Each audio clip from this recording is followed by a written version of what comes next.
सोमवार को वरिष्ठ राष्ट्रीय लोकदल नेता कुंवर नरेंद्र सिंह छाता पहुंचे, जहां उन्होंने लोक निर्माण विभाग के अतिथि भवन में पत्रकारों से वार्ता की।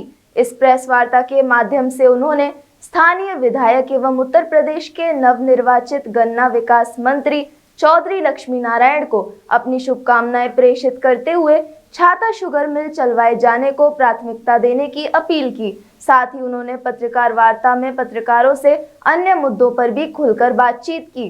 आप बताइए, आज आप यहाँ पत्रकारों को आपने बुलाया है प्रेस कॉन्फ्रेंस करने के लिए, क्या कुछ कहेंगे, क्या कुछ मुद्दे हैं प्रेस कॉन्फ्रेंस करने के आपके? देखिए, सबसे पहले तो मैं इस क्षेत्र के जो विधायक चुने गए माननीय चौधरी लक्ष्मी नारायण जी, उनको जनता की ओर से हार्दिक बधाई और शुभकामनाएं देता हूं कि वो लगातार दूसरी बार, नहीं तो यहाँ एक पारी होती है, लेकिन ये पहली बार हुआ ऐसा कि किशोर श्याम जी तो हुए थे लगातार 2 बार, लेकिन उनके बाद ये काफ़ी अंतराल के बाद ये दोबारा चुने गए, तो उन्हें बधाई और शुभकामनाएं। और लेकिन शुभकामनाएं डबल हो गई हैं, इसलिए कि उनको वही विभाग मिला है जिसका कि यहाँ वर्षों से एक छाता शुगर मिल का जो कार्यक्रम है वो बहुत दिनों से पेंडिंग है। और मैं इसे दुर्भाग्य कहूँ या सौभाग्य कहूँ कि इन्हीं के कार्यकाल में, जब ये पहले बहुजन समाज पार्टी में थे, बहन मायावती जी की सरकार थी, तो उसमें भी ये मंत्री थे, शायद उद्यान या कृषि मंत्री थे, तो इन्हीं के कार्यकाल में ये बंद भी हुई थी, तो इनको उस बात का अपयश भी जाता है। लेकिन देर आए दुरुस्त आए, योगी जी को भी धन्यवाद कि उन्होंने इसी विभाग का इनको मंत्री चीनी मिल और गन्ने का बना दिया। तो चूँकि पश्चिम हमारा क्षेत्र जो है वो गन्ना उत्पादन का बहुत बड़ा क्षेत्र है, और अभी भी शायद 12,000 करोड़ रुपया करीब किसानों का देनदारी है। मैं चूँकि कैराना चुनाव में उधर रहा था, तो वहाँ करीब 17-18 मिल हैं, तो उनका बहुत भारी उत्पादन होता है, जिसकी की बकायेदारी पिछली बार सरकार ने की, लेकिन अभी भी बकायेदारी है। तो अब हमारे यहाँ तो एक यही क्षेत्र है जहाँ पर कि शुगर मिल है। बाबू तेजपाल सिंह थे खटावटे के, उनके कार्यकाल में लगाई गई थी। यहाँ उद्योग तो कई हैं, लेकिन टाट टिपोजियम की वजह से काफ़ी कुछ बंद भी पड़े हैं। इसलिए छाता शुगर मिल में कई हमारी यहाँ की नौजवानों को रोजगार भी मिलेगा, उससे साथ साथ क्षेत्र का उत्पादन भी बढ़ेगा। और मुझे एक जानकारी मिली है कि धान, वैसे तो 3 फसलें होती हैं तो किसान की आय तो बढ़ी रही है, लेकिन हमारी ज़मीन की उर्वरक शक्ति कम हो रही है। उर्वरक शक्ति जब घट जाएगी 20-25 साल बाद, तो फसल उपजाऊ नहीं रहेगी, ज़मीन हमारी उपजाऊ नहीं रहेगी। तो इसलिए गन्ना पैदा करने से ज़मीन की उर्वरक शक्ति भी बढ़ेगी, फर्टिलिटी बढ़ेगी, जिससे कि किसान की आय भी बढ़ेगी। और फिर हमारे मवेशियों को, आजकल आप देख रहे हैं छुट्टा मवेशी दिन रात घूमता रहता है, भूखे मर रहे हैं मवेशी। गौशालाएँ खोली गई हैं, उनमें अनाज भी नहीं है, भूसा भी नहीं है खाने का। तो कुछ ऐसी परिस्थितियाँ हैं जिसकी वजह से कि हमारा आजकल जानवर जो है भूखा भटक रहा है, तो उसको गन्ने की हरा चारा भी मिलेगा। तो आम के आम और गुठली के दाम, और उसके जो बाई प्रोडक्ट है, शीरा है, उसको पहले बहा दिया जाता था, और जो बाई प्रोडक्ट्स है उससे हमारी शराब में भी काम आएगा। और अब तो चूंकि एडवांसमेंट बहुत हो गया है, ये मिल तो एक जमाने में मैनुअल काम करती थी, अब तो डिजिटल का ज़माना है, मेक इन इंडिया में डिजिटल का ज़माना है। तो डिजिटल इंडिया की वजह से एक नई ये फैक्ट्री लगेगी। और कई बार केंद्रीय और प्रांतीय मंत्री और माननीय मुख्यमंत्री भी पिछली बार अभी तरौली स्वामी बाबा पे आए थे, तो वहाँ भी उन्होंने घोषणा की थी कि हमने इसका प्रावधान कर दिया है बजट में, लेकिन चूंकि आचार संहिता लग गई है इसलिए हम अभी कुछ देने में असमर्थ हैं। तो चुनाव बाद तो चुनाव भी खत्म हो गए, तो अगर धनराशि आवंटित हो गई तो कुछ दिखना चाहिए।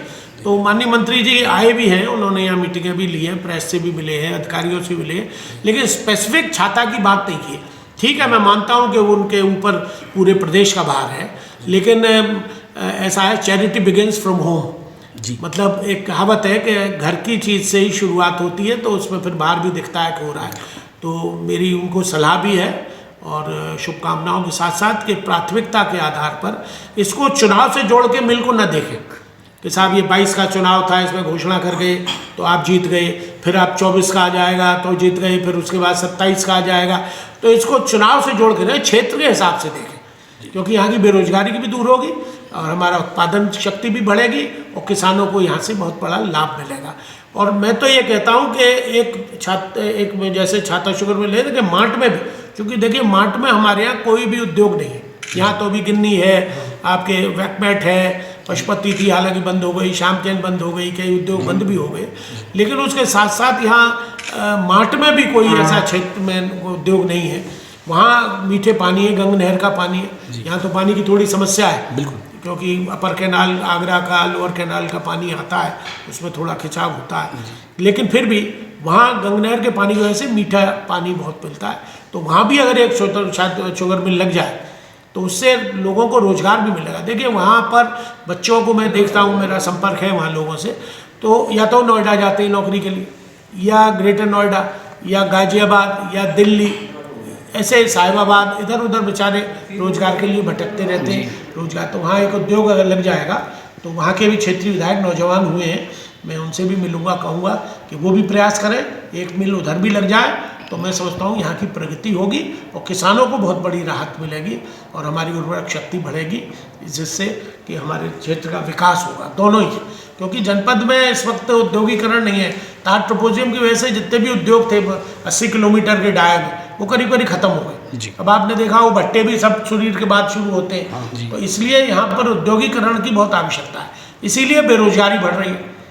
पिछले कोरोना काल में मैं लेबर ऑफिसर से मिला था, वो मुझे बता रहे थे कि करीब करीब 40,000 नौजवान रोजगार करने वाला बेरोजगार हो गया जी। कुछ कोरोना की महामारी रही, कुछ बेरोजगारी रही, लोगों ने उत्पादन शक्ति घटा दी। हमारे यहाँ टोटी की फैक्ट्रियाँ हैं, निवाड़ डोरी की फैक्ट्रियाँ हैं, बेबी मशीनें हैं, जितने भी कारोबार थे प्राय बंद रहे, तो उसकी वजह से काफ़ी घाटा हुआ है। तो उस घाटे की पूर्ति के लिए हम आपके चैनल के माध्यम से, मीडिया के माध्यम से ये रिक्वेस्ट करेंगे कि यहाँ कोई ऐसा उद्योग लगना चाहिए। यहाँ के जनप्रतिनिधि, अब तो केंद्र में भी उन्हीं की सरकार है और प्रांत में भी उन्हीं की, डबल इंजन है, तो डबल इंजन से मथुरा को लाभ तो मिलना चाहिए। कितना यहाँ पर्यटक धार्मिक श्रद्धालु आता है, कोकलावन में, बरसाने में, गोवर्धन में, वृंदावन में लाखों आदमी आता है, लेकिन उसको यहाँ इस तरह का कोई रोजगार दिखाई नहीं देता जिससे कि यहाँ की आमदनी का जरिया बढ़े, लोगों की बेरोजगारी खत्म हो, नौजवानों को रोजगार मिले। तो ऐसे उद्योगों की आवश्यकता है हमारे इस क्षेत्र में, और छाता चूंकि प्रगतिशील क्षेत्र है, इसलिए यहाँ पर जनप्रतिनिधि को सौभाग्य मिला और एकमात्र अब तो मंत्री हैं वो, तो इसलिए जिम्मेदारी उनकी और बढ़ गई है कि यहाँ ज़्यादा से ज़्यादा विकास कराया जाए। तो यही मेरा आज आप लोगों के माध्यम से, और हम लोग एक प्रतिनिधि मंडल लेकर उनसे मिलेंगे भी। अभी तो वो थोड़े अभी बने हफ्ता 10 दिन हुआ है, तो उनकी प्राथमिकताएं भी थोड़ी ऑफिस की होंगी देखने की, नया कारोबार ग्रहण किया उन्होंने, और यहाँ की वो भली भांति भौगोलिक परिस्थिति से वाकिफ़ है, उन्हें बताने की ज़रूरत नहीं है, लेकिन सिर्फ जागरूकता की आवश्यकता है कि जल्दी से जल्दी उस कार्य को करें। तो वो उनके कार्यकाल में जो बंद हुई थी मिल, वो कलंक भी उनसे दूर होगा, ऐसी मुझे उम्मीद है कि आपकी बात और हमारी बात तक उन तक पहुँचेगी और इस पर क्रियान्वयन होगा। धन्यवाद। 25 सालों से ज्यादा अपनी सेवा मथुरा में देने वाला लाल चश्मा घर, जहां मिलते हैं आपको हर ब्रांड्स के चश्मे, जिनमें शामिल हैं Ray-Ban, Titan, Prada, Boss, Armani, Oakley and और भी ब्रांड्स। आज ही दे मौका और आए लाल चश्मा घर और पहने अपने पसंदीदा चश्मे। लाल चश्मा घर, कृष्णा नगर, मथुरा।